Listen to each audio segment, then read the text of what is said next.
Mesdames, Messieurs, bienvenue pour cette édition sportive. Aujourd'hui, tout au long de cette émission avec moi sur ce plateau, Lise Barenbaum. Lise, bonsoir, bienvenue. Bonsoir, vous avez réalisé 2 enquêtes pour cette émission. On commence tout de suite par un reportage sur le salaire des footballeurs français qui ne sont plus à la traîne. Les joueurs du PSG et de l'AS Monaco font désormais partie des top 20 des footballeurs les mieux payés au monde. Ils touchent des sommes astronomiques, c'est vrai. Mais tous les footballeurs professionnels ne sont pas aussi bien lotis. On fait le point tout de suite sur ces revenus exorbitants qui font exploser les enchères entre les clubs. Et on en parle tout de suite ensemble, après avec vous, Lise Barenbaum. La France n'a plus à rougir du salaire qu'elle donne à ses footballeurs. Cette année, des joueurs de Ligue 1 font une entrée fracassante dans le top 20 des footballeurs les mieux payés du monde. 3 Parisiens et 1 Monégasque peuvent désormais rivaliser avec les plus grandes stars du foot.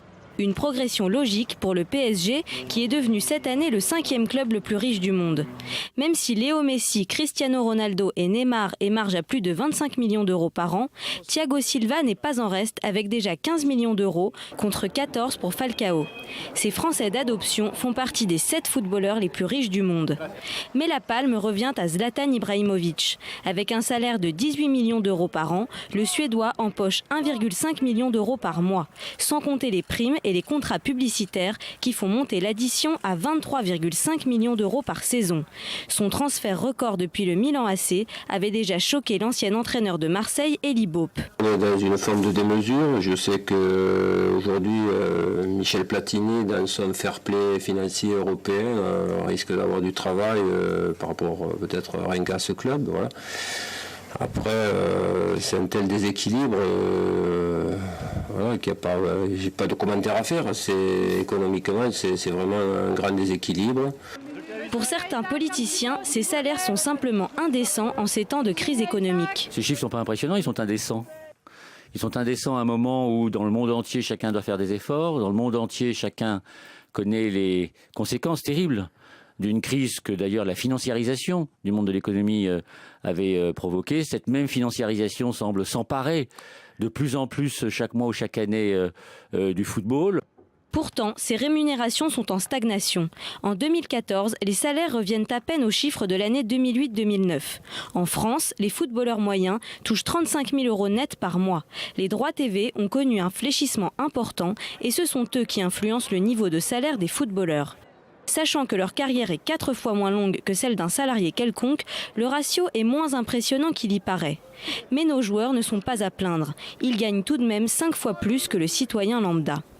Autre fait marquant, l'écart se creuse entre le segment des stars et celui des sportifs professionnels ordinaires.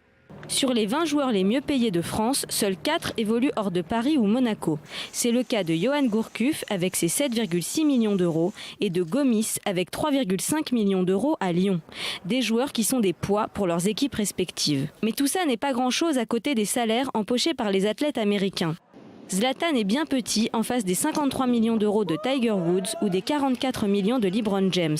Les sportifs américains ne risquent pas de venir jouer en Europe de sitôt.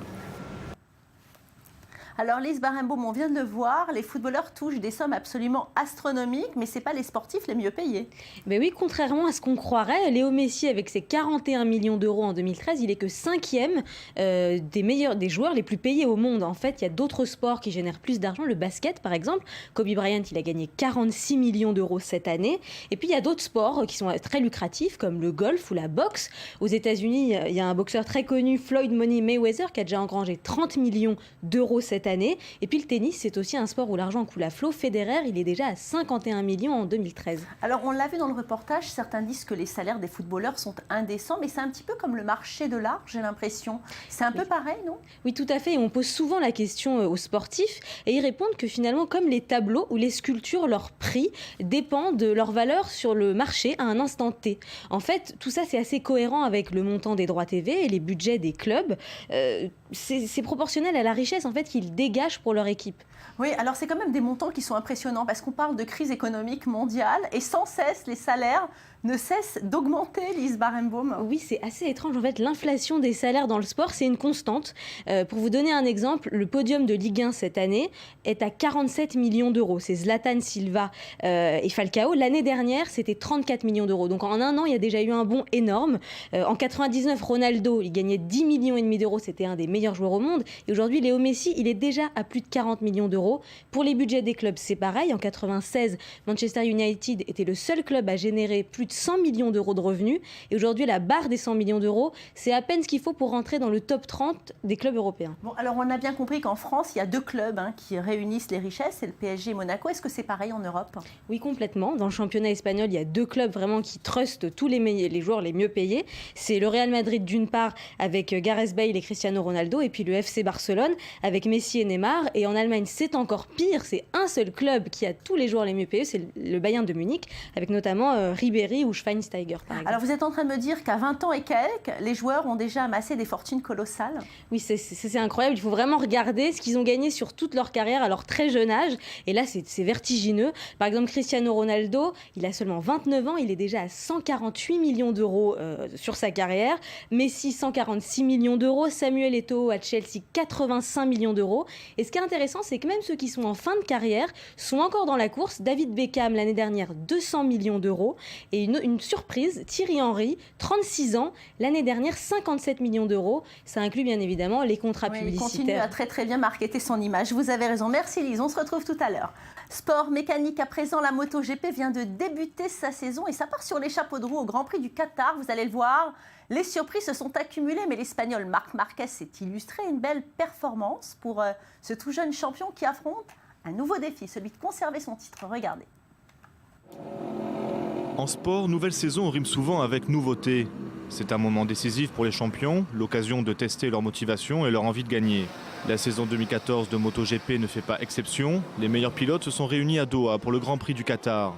En février dernier, Marc Marquez, le champion en titre, s'est blessé la jambe lors d'un entraînement. Mais cet accident ne l'a pas empêché de prendre part au début de la saison. Cette blessure n'est pourtant pas restée sans conséquences, puisque pendant les premiers entraînements au circuit international de Losail, Marquez a fini loin derrière son compatriote Alex Espargaro, meilleur temps lors des 2 premiers jours. Mais l'Espagnol de 21 ans a su réagir in extremis. Il a enfourché sa Honda et a réussi à prendre la pole position pour la 10e fois de sa courte carrière. Ça va être dur pour moi parce que je me fatigue beaucoup quand je dois faire plusieurs tours de circuit. Surtout depuis que je ne peux pas appuyer trop fort sur ma jambe. Mais je vais faire de mon mieux. Les accidents se sont succédés pendant cette première course de la saison. L'ancien champion Jorge Lorenzo est sorti de piste après avoir perdu le contrôle de sa moto. Stéphane Bradl, pourtant bien parti, a dû abandonner après seulement 8 tours. La course s'est ensuite transformée en duel entre le jeune Marquez et le 6 fois champion du monde Valentino Rossi. Le vétéran italien a tenté de doubler son jeune concurrent, mais Marquez a montré qu'il avait l'étoffe d'un champion. Il est sorti vainqueur de cet affrontement et a gagné le 7e Grand Prix de sa carrière en MotoGP. Mon duel avec Valentino, c'était un vrai challenge. J'ai vraiment apprécié. Au dernier tour, je me suis donné à 100%. Mais au tour d'avant, il m'a dépassé 2 ou 3 fois. L'année dernière, quand Valentino m'a doublé dans les derniers tours, c'est lui qui a gagné. Marquez a une nouvelle fois montré que même en convalescence, il reste le meilleur pilote du monde. Un champion qui sera très difficile à dépasser cette saison.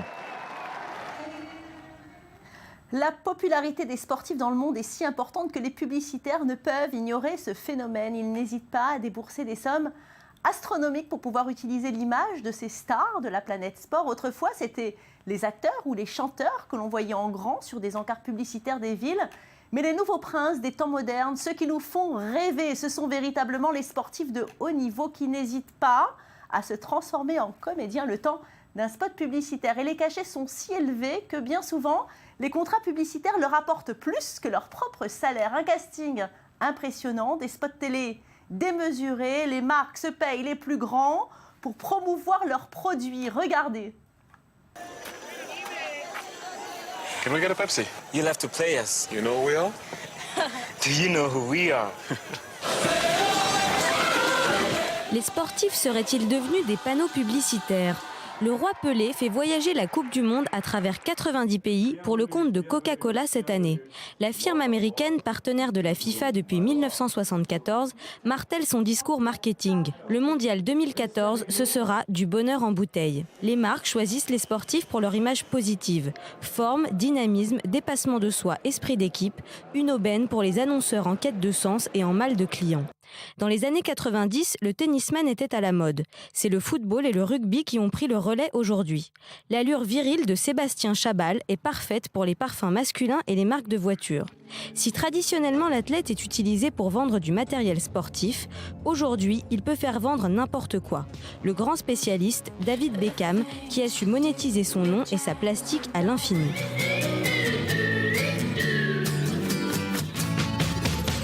Plus éthique, le sponsoring est le parrainage d'une entreprise envers un poulain. En cas de victoire, il porte les couleurs de son mécène sur le terrain et augmente sa notoriété. Et les marques rivalisent de créativité pour mettre en scène les champions. Le point commun à toutes ces réclames, l'humour et l'autodérision. Léo Messi accepte d'être pris pour un chanteur par la maman d'un supporter dans un supermarché. Disculpa, ¿tú eres el cantante el de... No, no. Ah no, eres John Harriman, el de la série de vampiros. Non. Tandis que Joe Wilfried Tsonga fait la promotion de bars chocolatés avec beaucoup de passion. Ah, je vois que vous avez un peu de gâteau? Il est délicieux. Non merci, c'est un peu trop pour moi.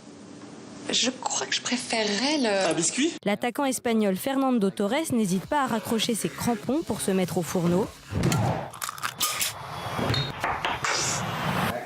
Perfect with Samsung. Autre stratégie gagnante, rassembler les stars pour créer du buzz. Un célèbre équipementier sportif l'a bien compris, on s'en rappelle. Cissé, Kaka, Zidane, Beckham, Defoe, Kahn, Nesta, Beckenbauer. Mais le plus réjouissant pour les fans de sport reste le spot qui réunit deux mégastars de disciplines différentes. Le footballeur Léo Messi contre le basketteur Kobe Bryant dans un avion, ça fait des étincelles à l'écran.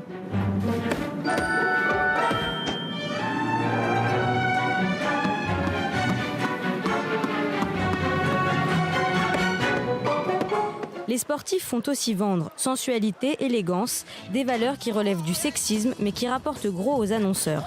Chez Nike, on tente de détruire les clichés avec des spots qui mettent les femmes au pouvoir.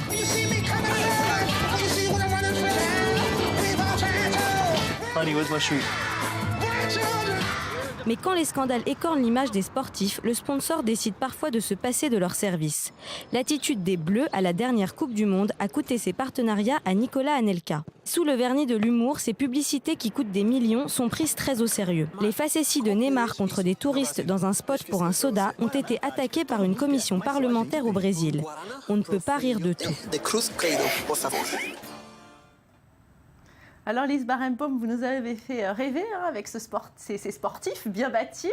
On aime bien voir des beaux garçons. Alors depuis quand le sport et la pub font-ils bon ménage? Alors c'est pas du tout récent. En fait, la première campagne de pub qui a utilisé un sportif, c'était aux États-Unis en 1972. C'était une banque qui utilisait l'image de Joe DiMaggio et ça avait fait grimper de 50% l'attention donnée à cette banque. Il faut dire que c'était le mari de Marilyn Monroe, que c'était une star de baseball dans l'équipe des Yankees, donc un vrai héros pour New York et quelqu'un de très proche du public. Alors tous les sportifs sont vraiment égaux face à la pub ou bien pas du tout? Non. Ça dépend des performances? Ça dépend des performances, mais ça dépend aussi du sport. Parce qu'on ne peut pas comparer un Michael Jordan qui a récolté 130 millions d'euros de pub en 91 avec un tireur à l'arc, par exemple. Alors on a vu à l'instant Nicolas Anelka qui n'a pas été suivi par sa marque à cause de ses erreurs pendant la Coupe du Monde 2010 notamment. Est-ce que les sportifs sont toujours lâchés en cas d'erreur?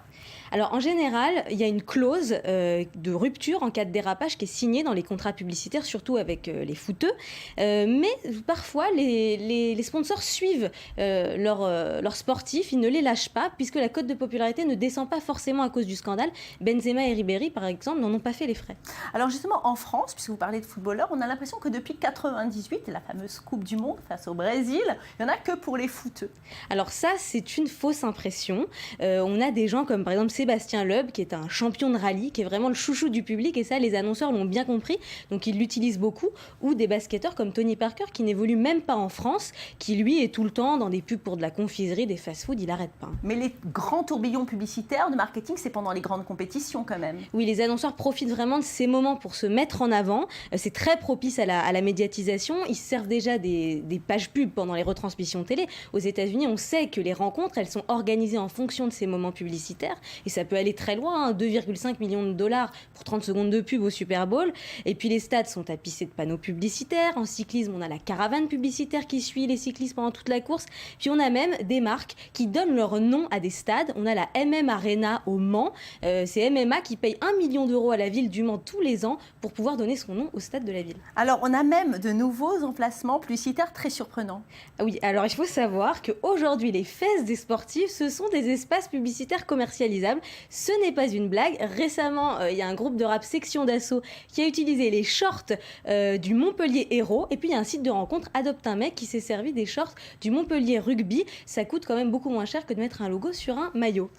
Merci beaucoup Lise Barenbaum, c'est la fin de cette émission. Merci de votre fidélité à nos programmes sportifs. On se retrouve demain pour encore plus de sport. En attendant, portez-vous bien.